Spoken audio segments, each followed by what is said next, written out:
Welcome back to another episode of Making My Summer Unforgettable. Today we're going to be exploring 2 Gilded Age castles, so come along for the journey.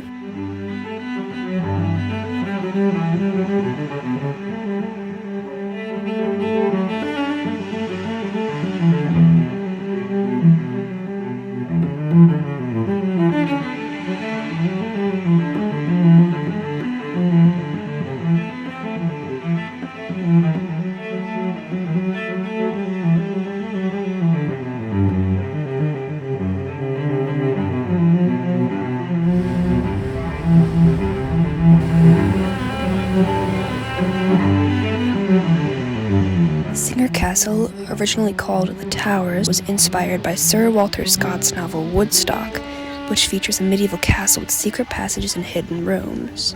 This large area of green space right here used to be a tennis court for Mr. and Mrs. Bourne. It could be seen out there almost all the time.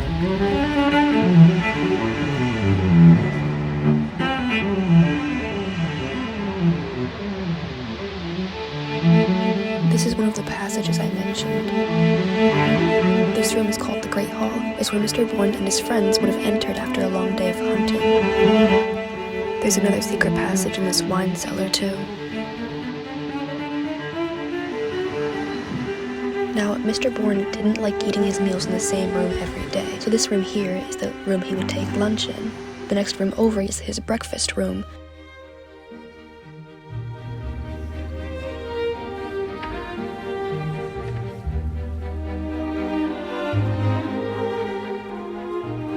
This room would be used by Mr. Bourne and his friends after dinner.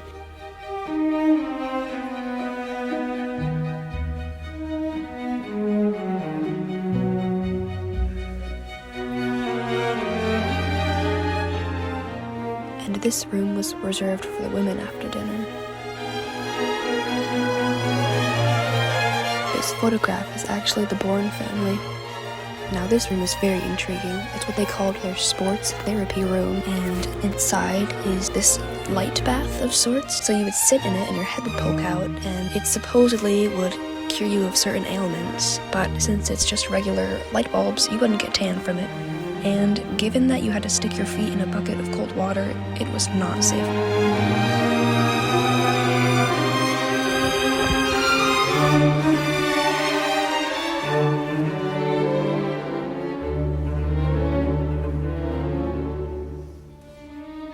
Construction on Boldt Castle began in 1900 on Hart Island. The island was originally known as Hart Island, spelled H-A-R-T, but Boldt had it reshaped into a heart and respelt the name H-E-A-R-T to symbolize his love for his darling wife, Louise Boldt. In 1904, tragedy struck when Louise Boldt died suddenly at the age of 41. Devastated by her death, George Boldt immediately halted all construction on the castle. Boldt never returned to Hart Island. The first thing we did was go to the basement where we found this little pool with a bunch of coins in the bottom. There was also this emblem inlaid in the floor.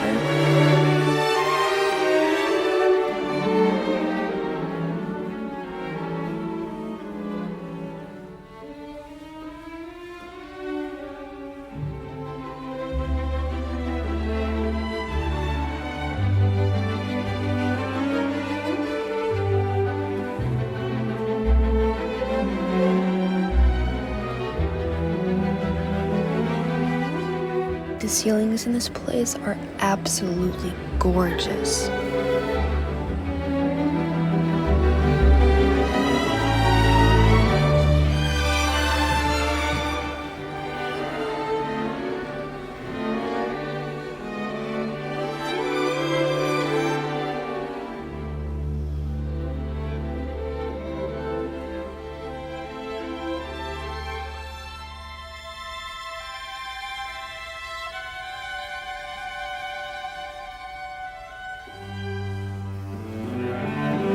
Another thing I'd like to note is the use of Greek meanders in some of the tile work, as well as the Corinthian columns that can be seen all around the estate. We are now going up to the servants' quarters.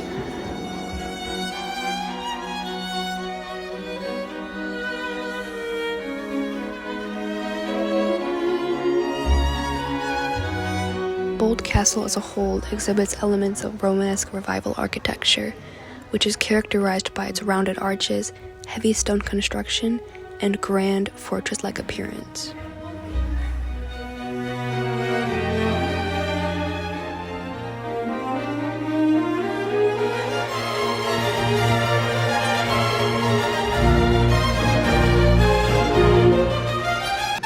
And just in case you're as curious as I am, here's some of the architectural drawings for Boldt Castle.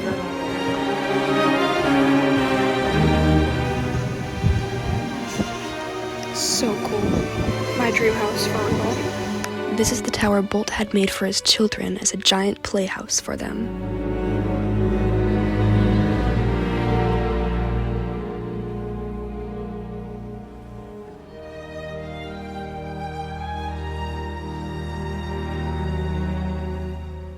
We are now walking across this really cool bridge to leave Boldt Castle because it looks like it's going to rain.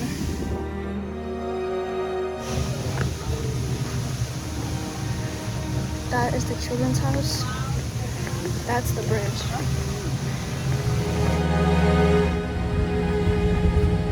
This bird actually owns the entire island. Bye-bye, Boldt Castle. It was lovely to see ya. Look at the sky over there versus what's headed towards us. Not good, nothing but rain clouds.